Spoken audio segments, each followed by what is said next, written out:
CM Yogi Adityanath ने अलीगढ़ में जनसभा को संबोधित करते हुए 1194 करोड़ के विकास कार्यों का लोकार्पण व शिलान्यास किया। इससे पहले कलेक्ट्रेट सभागार में सांसद, विधायकों और एमएलसी के साथ बैठक की, विकास कार्यों के नए प्रस्तावों पर चर्चा की, लोक निर्माण विभाग पीडब्ल्यूडी के कार्यों की समीक्षा की। इसके साथ अधिकारियों को निर्देश दिए। सीएम योगी ने पार्क में पौधारोपण भी किया। नालियों में कूड़ा नहीं डालेंगे। सिंगल यूज प्लास्टिक जो गंदगी का प्रमुख कारणों में से नालियों को चौक करता है, वाटर लॉगिंग की समस्या खड़ी करता है, इन सभी का समाधान भी निकालेंगे। और साथ साथ हम आम जनमानस को भी स्वच्छता के प्रति जागरूक करेंगे। तो आपके द्वारा किया जाने वाला एक सार्थक प्रयास अनेक लोगों के जीवन को बचाने में निर्णायक भूमिका का निर्वहन कर सकता है। और ये हमारा नैतिक दायित्व भी बनता है, हमारा ये राष्ट्रीय कर्तव्य भी बनता है।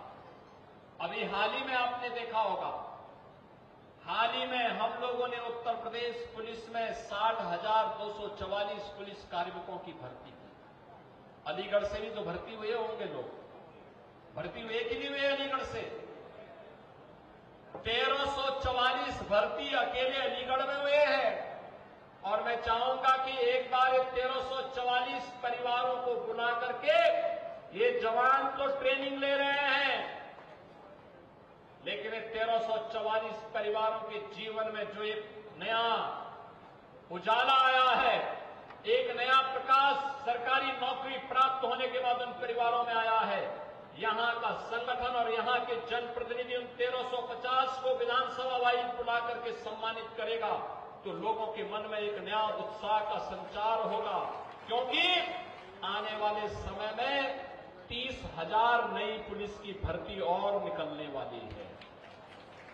बहनों और भाइयों, अब सरकारी नौकरी किसी एक परिवार की बपौती नहीं रही। याद करिए, 2017 के पहले यही होता था। कोई नौकरी निकलती थी, एक परिवार के सभी लोग, भाई भी, भतीजा भी और परिवार के सभी कौरव दल का एक एक सदस्य वसूली करने के लिए निकल पड़ता था। इसमें सभी लोग निकल पड़ते थे। शोषण होता था युवा का, नुकसान होता था प्रदेश का, अयोग्य लोग जबरदस्ती घुसेड़ दे जाते थे। परिणाम क्या होता था? दंगे होते थे, प्रदेश में गुंडागिर्दी होती थी, प्रदेश में अराजकता थी, कोई निवेश नहीं होता था, विकास नहीं होता था। अभी मैं यहां पे जब यहां के जनप्रतिनिधियों के साथ बैठा था, कमोवेश हर विधानसभा क्षेत्र में कोई न कोई एक लॉजिस्टिक पार्क, औद्योगिक पार्क, फ्लेज पार्क, कुछ न कुछ नए निवेश के प्रस्ताव आ रहे हैं। ये चीजें दिखती है, कानून व्यवस्था बेहतर होती है, उज्जवल भविष्य के सुनहरे सपनों को पंख लगते हुए दिखाई देते हैं। और वह कानून व्यवस्था को सुदृढ़ करने का परिणाम आज हम सबके सामने है। हमारा प्रयास होना चाहिए, कानून के साथ किसी को भी खिलवाड़ करने की छूट नहीं मिलनी चाहिए। अपराध और अपराधी के प्रति सख्ती से निपटा जाना चाहिए। बेटी और व्यापारी की सुरक्षा में सेंध लगाने वालों से पूरी सख्ती से निपटने की आवश्यकता है, क्योंकि ये लोग विकास के बैरियर हैं। ये लोग लगातार, जब भी किसी अपराधी, किसी माफिया को समाज बन पाएगा, उसकी कीमत समाज को उसी रूप में देनी पड़ेगी जैसे 2017 के पहले पहचान के संकट के दौर से उत्तर प्रदेश के युवा को, उत्तर प्रदेश के नागरिकों को गुजरना पड़ा था। ये दौर फिर न आने पाए, इस दृष्टि हम सबका दायित्व बनता है। हम सभी विकास के बारे में सोचें, एक सार्थक पहल को आगे बढ़ाने में अपना योगदान दें। बहनों और भाइयों, मैं आज आपको इस बात के लिए आश्वस्त करने के लिए आया हूं, विकास में, स्वच्छता में, सुरक्षा के मानकों को आगे बढ़ाने में आपके द्वारा किया जाने वाला कोई भी प्रयास, अगर आप 10 कदम चलेंगे तो डबल इंजन की सरकार आपके साथ 100 कदम आगे चल करके आपके सहयोग के लिए तैयार रहेगी। आज नौकरी की कमी भी नहीं, विकास के लिए पैसे की कमी भी नहीं,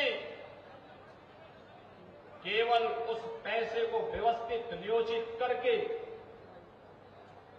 उज्जवल भविष्य के एक रूपरेखा को हम तैयार कर लें। ये सामर्थ्य उत्तर प्रदेश में है। आने वाले समय में बड़े कार्यक्रम को हमें आगे लेकर के चलना है।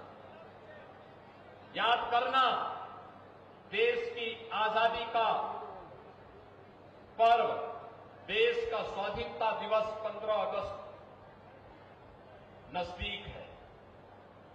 ऑपरेशन सिंदूर में सेना के शौर्य और पराक्रम के प्रति सम्मान का भाव व्यक्त करने के लिए आदरणीय प्रधानमंत्री जी के आह्वान पर हर घर तिरंगा, हर घर में, हर प्रतिष्ठान में, हर व्यावसायिक प्रतिष्ठान में, हर शिक्षण संस्थान में 13, 14, 15 अगस्त को भारत के आन बान शान के प्रतीक तिरंगा को लहराने का कार्य हम सबको करना चाहिए।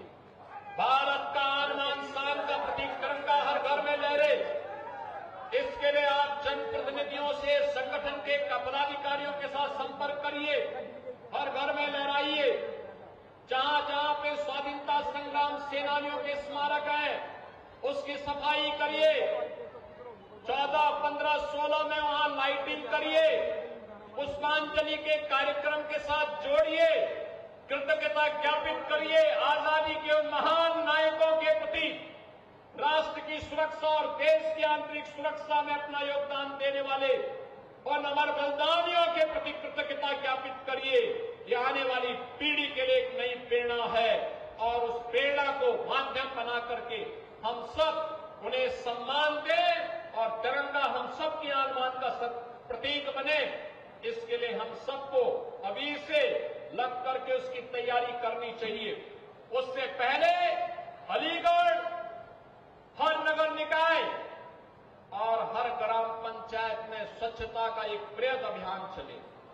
ये स्वच्छता का अभियान आजादी के पर्व को और रक्षाबंधन को बड़े उत्साह और उमंग के साथ आगे बढ़ाने में मदद करेगा। ये स्वच्छता का यह अभियान स्वतंत्रता दिवस को और श्री कृष्ण जन्माष्टमी के आयोजन को उत्साह और उमंग के साथ जोड़ेगा और साथ साथ हम अपने राष्ट्रीय कर्तव्यों के निर्वहन करने में भी सफल होंगे।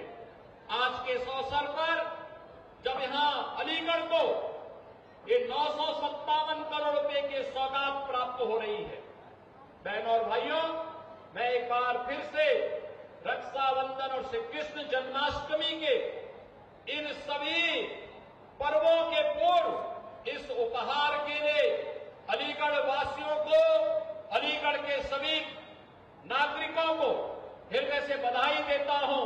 जनप्रतिनिधियों को इस प्रयास के लिए धन्यवाद देता हूं और विश्वास करता हूं कि विकास का उनकी ये यात्रा अनवरत रूप से आगे बढ़नी चाहिए।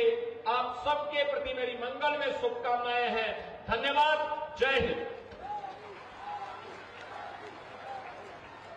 भारत माता की। और मैं तो अब धन्यवाद ज्ञापन के